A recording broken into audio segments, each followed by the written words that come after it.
Hey, this is the Woman Weapon podcast. I'm Rachel Eliza, as I'm sure you're aware, but if not, hey, what's up? How are you? Welcome to YouTube, welcome to the podcasting apps, however you're viewing, listening, reading, you're not reading it. God, not typing all this up. However you're here with us, thank you. It's appreciated. And I'm going to be doing a story time today because I'm someone who has many stories about boys and unfortunate or bad or embarrassing or awkward dating situations. So let's dive in. We're going to call this guy I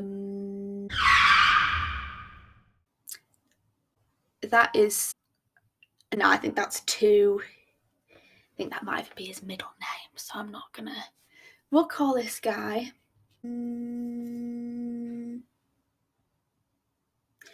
we will call this guy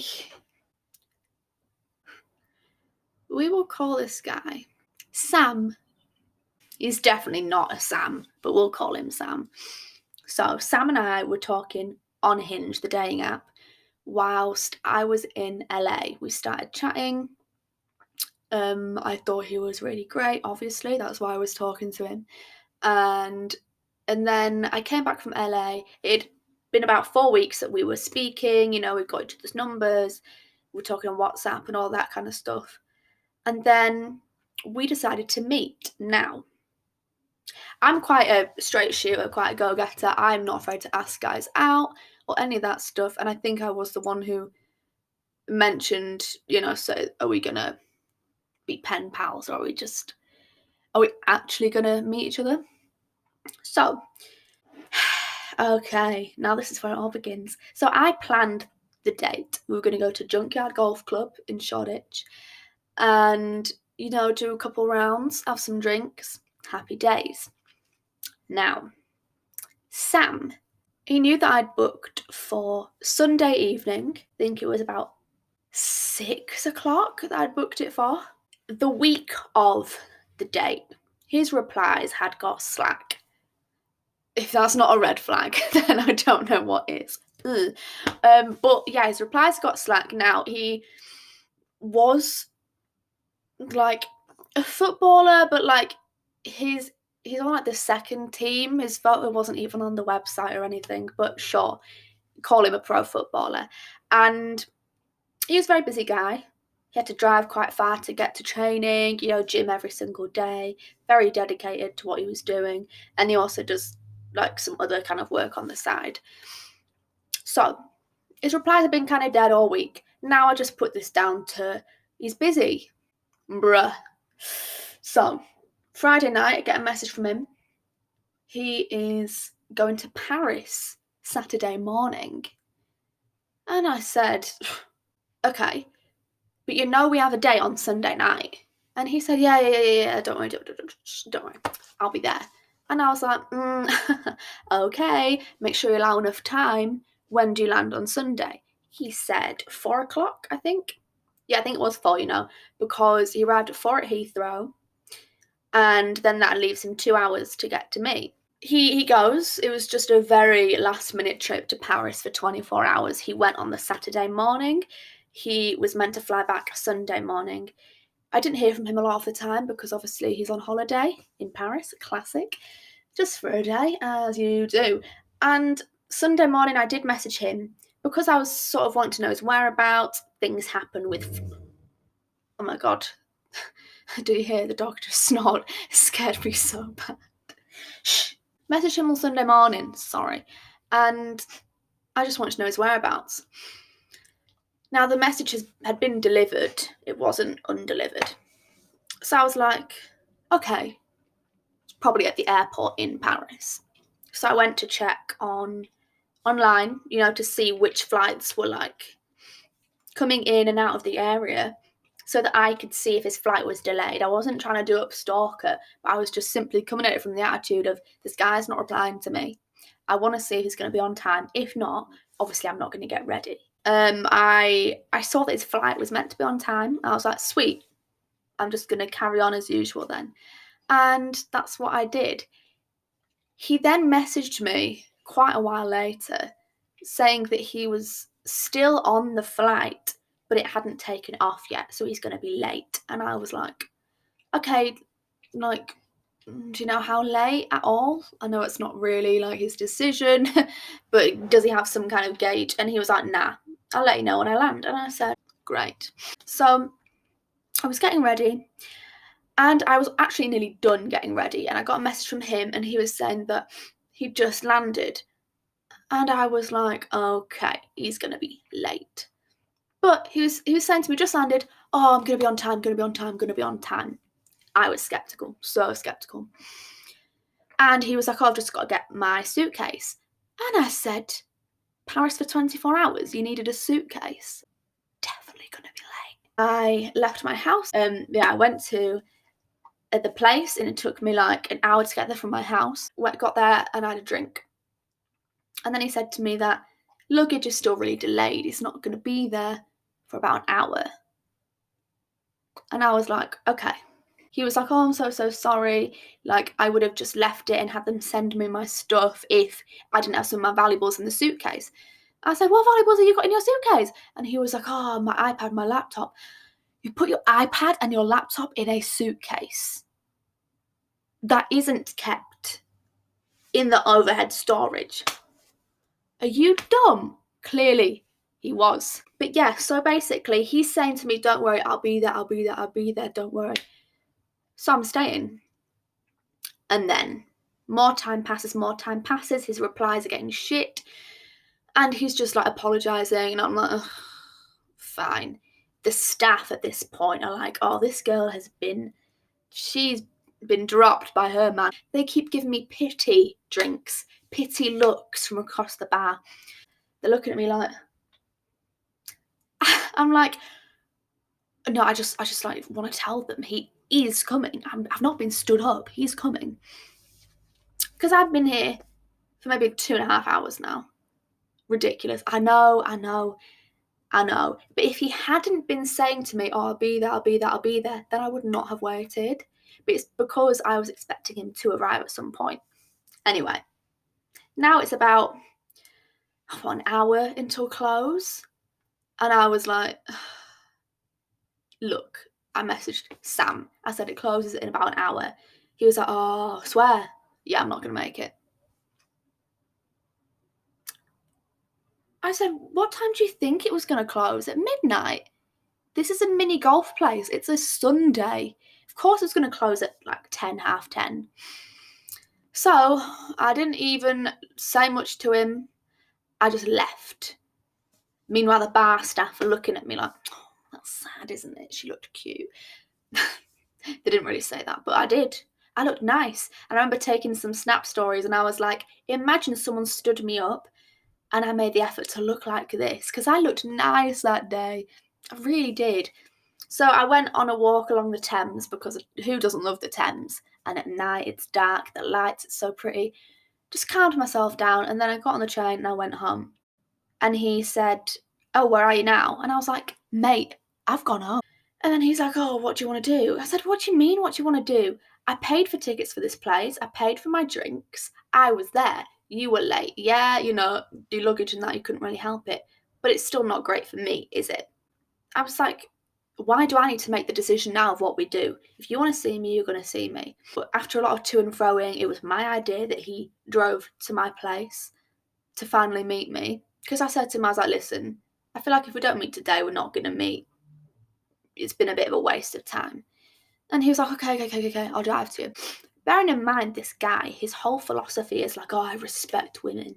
And he actually said to me, he was like, oh, I can't sleep at night if I know a woman has paid for something when I've taken her out. And I was like, I've paid for my ticket, I've paid for your ticket for this place, I've paid for my drinks. I think you're going to sleep fine tonight because you haven't even asked me how much that all cost. And you stood me up. He drives to my house, he's got a nice Mercedes, and he picks me up and we go to like a local like park where you can see a really nice view of London, and we sit in his car. He gets there at midnight. We're there until 3 a.m. just talking, having a really nice time. I thought, oh, he's a great guy. He's redeemed himself. He seems absolutely fab. He drops me off and he's like, okay, So I'll see you next weekend. Like, I'll plan to do something. I was like, good, because it's not my goal. So, we're chatting a bit in the week. I'm at dance school, so I'm a bit busy, and he's a bit busy. Thursday night, he's like, oh, so we're still on for tomorrow? And I was like, yeah. And we said we'd be meeting in Camden at this particular bar. Anyway, Friday comes. I'm done at uni, so that means that it's like 5:36, and I'm starting to get ready. And I haven't heard from him all day. But I'm like, no, he literally confirmed yesterday that we'd have plans today. So we have plans. And I'm getting ready, and now it's like 7:30. And I'm thinking, we haven't even said what time we're going to be there. I'm not going to leave. So I message him, I try to call him, he doesn't pick up. And then he doesn't get back to me till 9 o'clock. And he's like, oh, sorry, I was doing some charity work, so. Doing some charity work? Okay, but surely that's planned then. Surely you could have told me that you can't make this date because you've got other plans doing your charity fucking work. Like, it's great if you are doing charity work. Fantastic. But tell us before you plan to go on a date with us. And I was a bit like, ugh, fine. I'd actually gone out anyway to meet another friend because I was like, if he comes around and he's like, oh, yeah, I'll come out later, I'm just going to be like, I'm busy. So he's like, okay, tomorrow, let's do something. He says to me how, oh, I've got a funeral in the morning, my grandma, but like I will do something with you. And I was like, whoa. Got a funeral. Like, please do not feel like you have to spend the day with me after you've been to a funeral. That would be like so unnecessary. You do not need to do that. And he was very much like, no, I'd really like to. Let's do something. And this is what the man was saying. So I said, Sam, okay then. Saturday comes. He says to me, okay, meet me at this time. I can pick you up. I was like, you don't need to pick me up. It's all good. In hindsight, I should have let the bastard pick me up. And I was like, okay, I'll just get the tube. It's only one tube. I'll just go to Clapham. He was like, okay, cool. I'll pick you up from Clapham. Was he late by 2 minutes? 10 at least. I was like, fine. He was like, oh yeah, sorry. Earlier, when he was like, I'll pick you up, he was like, let's get some food. That's a key moment there. Let's get some food. So fast forward, now I'm in the vehicle. And I'm like, you're late. That's pissed me off. But whatever, we're here now. What are we doing? Where are we going? He was like, I thought we'd go to this nice Jamaican place that I know, get some food. And I was like, yeah, that sounds sick. He was like, oh, yeah, like, I thought it's a place that you probably like. And I was like, cool, let's run it, let's do it. So we drive there, and he parks, and we go into this place, and it's like a takeaway place. There's nowhere to sit. And I was like, oh, okay. So we're not like at a restaurant or anything. Now I'm looking at the menu, and I've been looking at the menu for 20 seconds, and he goes, so what do you want? And I was like, oh, I'm just looking. I was like, what are you having? Because I'd never been here before, had I? I don't know what's actually like good. He was like, oh, it's not like that. It's not like that. Just if you don't know what you want, just ask the woman on the desk. And I was thinking, what the fuck? I literally just asked you, what are you having? Why are you getting? So I thought that was a bit weird that he was very defensive about me asking him what he's going to eat. So I was just a bit taken aback, and I was like, went up to the lady at the desk and said, hi, can I please get jerk chicken wrap? And he was like, do you want a drink? I was like, yeah. Got a drink. He got a drink. Pays for everything. And I was like, you're not eating? He was like, no, I told you I'm not eating. I said, you told me we were getting food today. And he was like, no. I said, I already ate today. I said, I will show you the messages where you said we're getting food. How is it a date if I'm the only one that's eating? And that explains why he was getting defensive when I asked, what are you going to have? Because he knew he wasn't going to have anything. He just didn't want to tell me. Anyway, we sit in his Mercedes-Benz again. I'm eating this wrap and he's talking at me. And it's me, I. I'm not replying to anything because I'm trying to have this food. It's just a bit dead. And I was like, is this seriously what this boy had planned? So then I finished the wrap and he's like, oh, what do you want to do now?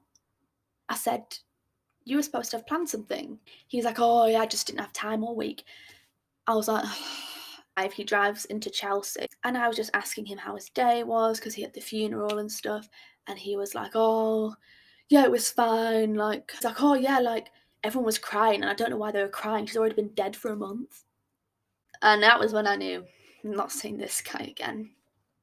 And I just thought, right, not even got a little bit of empathy for your little sisters who you love and respect so much.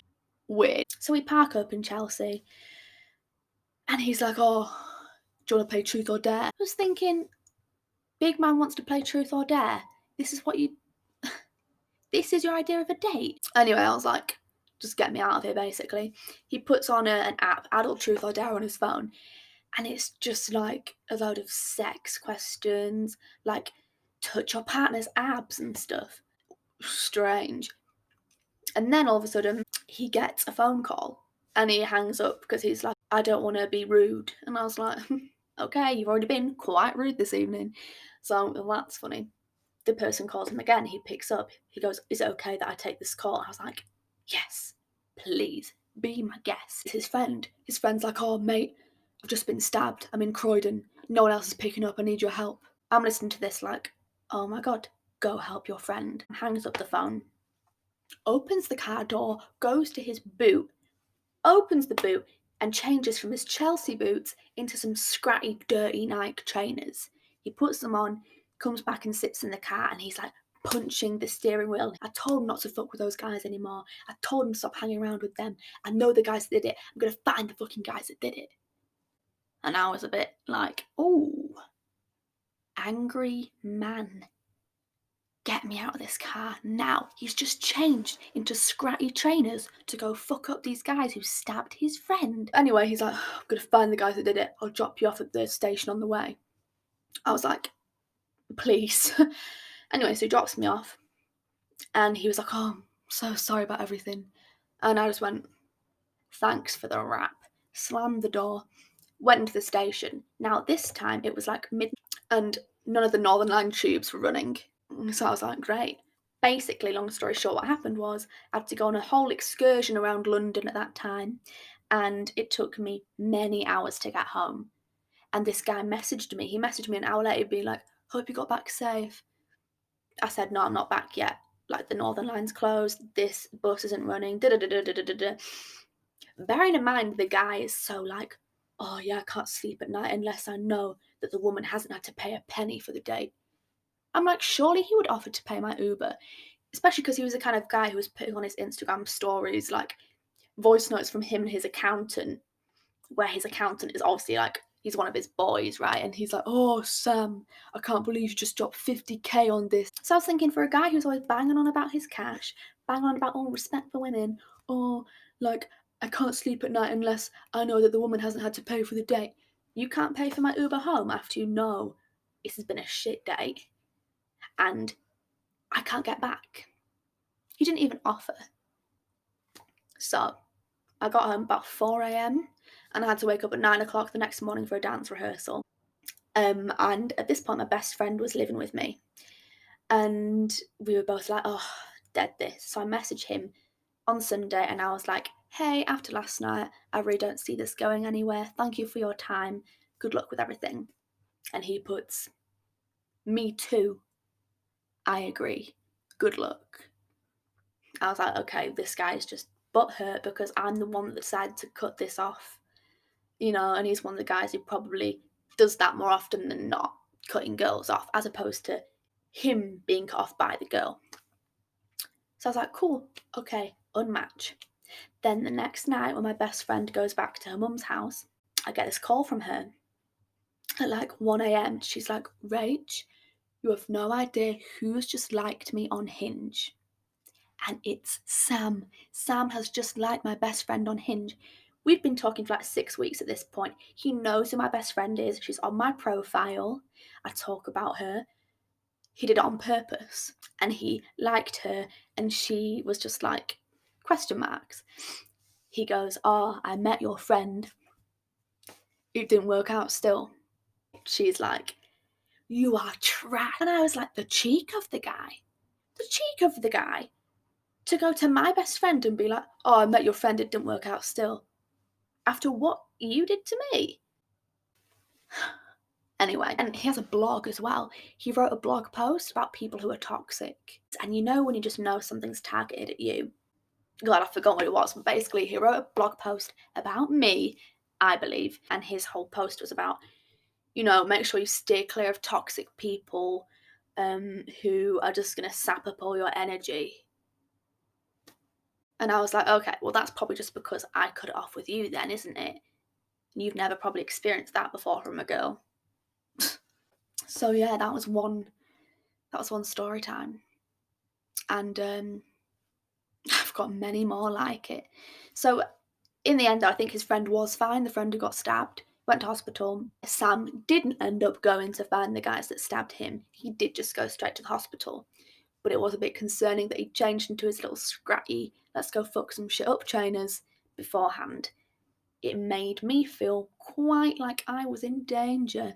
But anyway, who even goes to the effort of finding the girl you dated's best friend's profile to then comment on it and be like, yo, I met your friend, it didn't work out still. Ha ha ha, I thought it was really funny that I pop up to you. And then write a blog post about toxic people, making sure you're very aware of who you're allowed to have access to you and who's in your circles and all of this. And I was like, that's all very relevant, but maybe the toxic one is you, sir. I hope you enjoyed. So this has been the Woman Weapon podcast. As you're aware, woman, you're a weapon. And don't you forget it. See you next time.